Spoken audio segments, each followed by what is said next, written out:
when you're nervous about doing your job and engaging the enemy because that might get you thrown in jail, that blows your mind, right? Like it's like, well, what are we even here for? If you tell me that there's bad guys over there and I go over there where there's bad guys and, oh, by the way, if you take out the bad guys and we don't like the way you did it, you're done. Going Leavenworth forever. Yeah.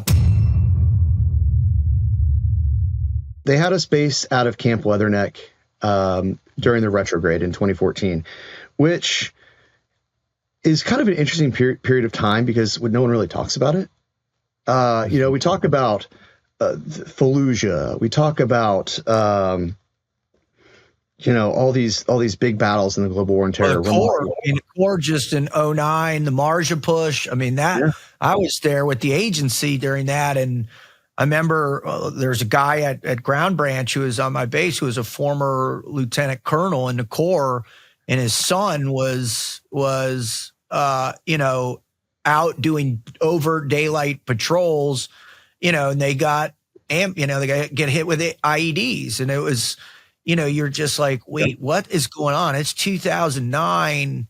And the ROEs, we're not allowing our guys that are out there supposed to pacify these provinces to do what they're supposed to fucking do. And it's just like, I didn't get it. I didn't understand it. And so, tell us a little bit about 14, because I think those are the years that are really lost on people. So I'd love to hear your perspective.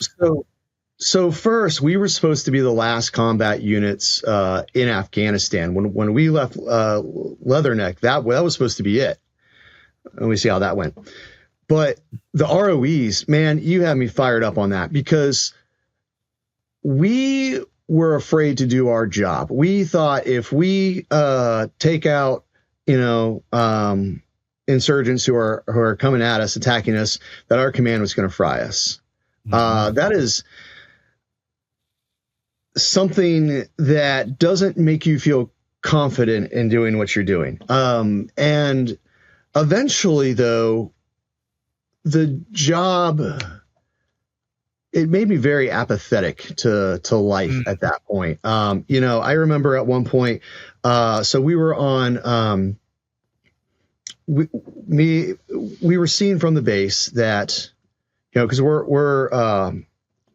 we have all these fortifications along it. It's basically just a big dirt wall, and then you have post. Well, we're on post, and we see these guys way out in the distance. They're digging holes. So what are we going to go do? We're going to go look. We're going to go. And so a day or two later, we go out on the MRAP. So we're checking these holes out. And, the highest ranking guy there is a corporal. And we at this point where we found where they're digging, we don't even think about the fact, hey, maybe they put something here. Maybe they booby trap this or whatever it is. So we're all just kicking it up and getting in there and just like, I'm like, wait, like we don't even care anymore. We're all just in this gaggle right here. Who knows what it could have been. And it turned out that, they had a ANA uniform, staged there. And I think a few other miscellaneous things. So obviously they were trying to, I guess, breach the perimeter, and that was their planning for it. But that was an interesting experience. But we did, that was later in the deployment, while we were there the whole time, we see the base just shrinking, right? They kept the outer perimeter, but all the stuff, like, there was a million defects that, we never got to go to because we were working. But all the stuff started being compressed, and there was this great vast difference of desert between where our posts were and where the base actually resided on Camp Leatherneck. Camp Leatherneck was part of, also there was a British Air Base Bastion, and then there was the ANA side. I forget what their name of the base was for them. But it's all together. And our side was just compressing. But we did two Alpha Company. We did two pushes. Big pushes out into an area called Nautilus, where we knew that the Taliban had been stashing weapons, and we, as part of us getting ready to leave and hand it over the base, we were like, well, we need to go take this out. before that gets used on the ANA when we leave. So it's kind of Right. and so the whole plan of combat operation at this point was like, how do we help with the transition? And those two combat operations that were out for several days at a time, those two ended up being interesting because, well, they started firing all their caches at us. They had a lot of RPGs. Yeah. A lot. Like it was, and one of the interesting ROEs we had was whenever they would start shooting RPGs at us, we would stop our MRAPs. I don't know about you, but I think a moving target is a harder target to hit than the ones. But I was not. I was a lance corporal. I got promoted to corporal at some point during that deployment. I don't remember the time frames exactly. It gets blurry. It's been a decade, but that was wild. And another interesting thing I remember, we had put sea wire down on their roads. It was just a dirt path, and then you could go around them very easily. It was kind of silly, but I remember just getting up in the morning.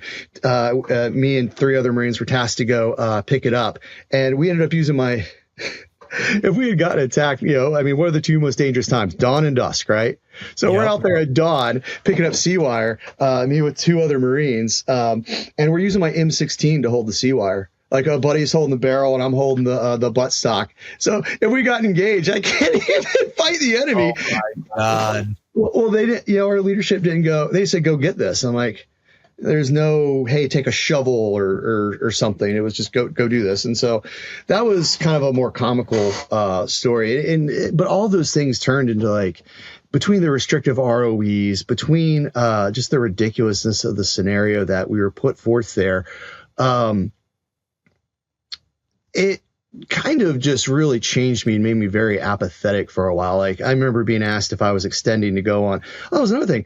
A part of halfway through the deployment, they start telling us about the next deployment, and we're like, guys, you're already killing our morale here. So I got out. I left active duty, and then I did come back in 2017 into the reserves. I had a prior service recruiter call me, and he's like, "Hey, did you know you can go play Marine and get paid and you can quit whenever you want?"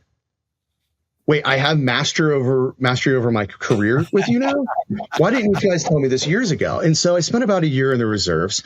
And ultimately that kind of came to an end, though. I was in Michigan doing Operation Northern Strike.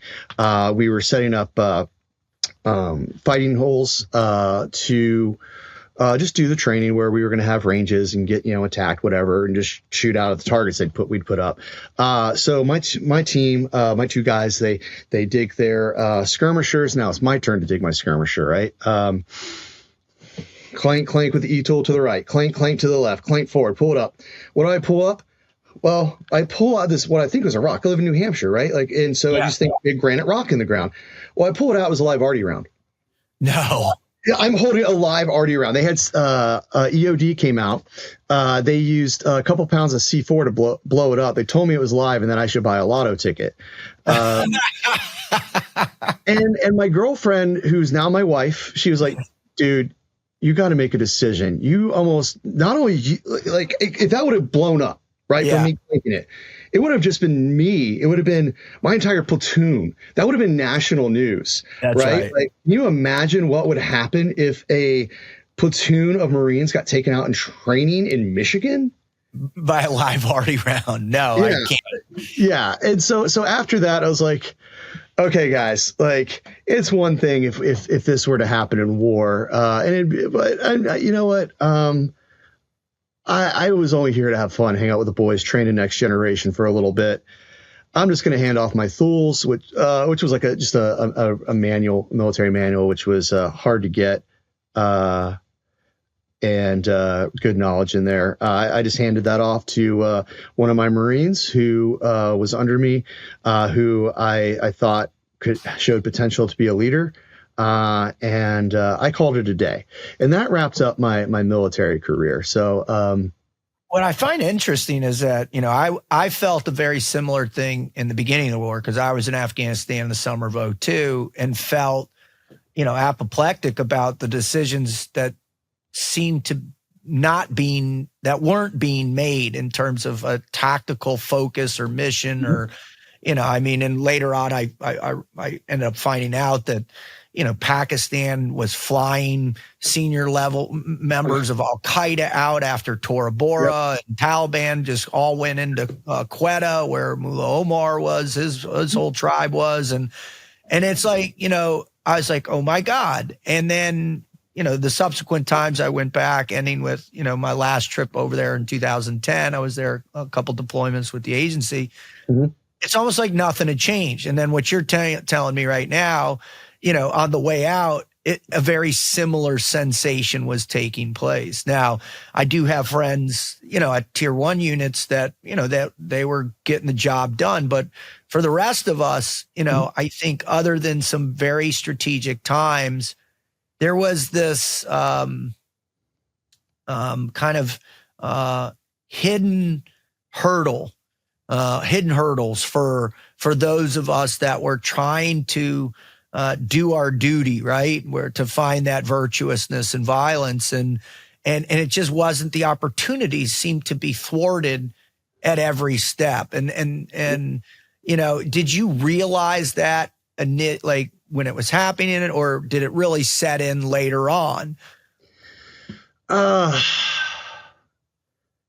think it was there. It was there. I may not have fully known it at the time, but I felt it. And you could see it, when you're nervous about doing your job and engaging the enemy, because that might get you thrown in jail. That blows your mind, right? Like it's like, well, what are we even here for? If, you tell me you hand me this gun, you tell me that there's bad guys over there, and I go over there where there's bad guys. And, oh, by the way, if you take out the bad guys and we don't like the way you did it, you're done. Going Leavenworth forever. Yeah.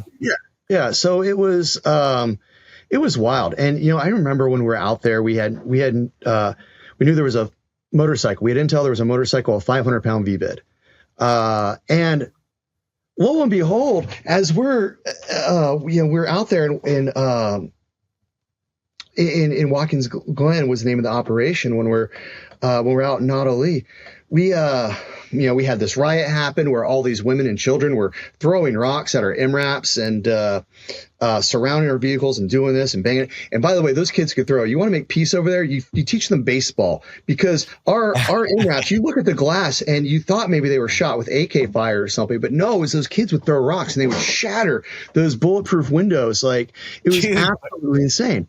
My first trip over there, we were in desert patrol vehicles, and it was so bad, the kids whipping rocks at us, that I had to rig up a pistol on my drive shaft and point my gun at kids who were picking up rocks, because we thought we were going to get really hurt, man. But to finish this story, I remember I'm up in the turret of our MRAP, and the motorcycle, and we're all in a line, like all our vehicles are in a line, and we're rolling.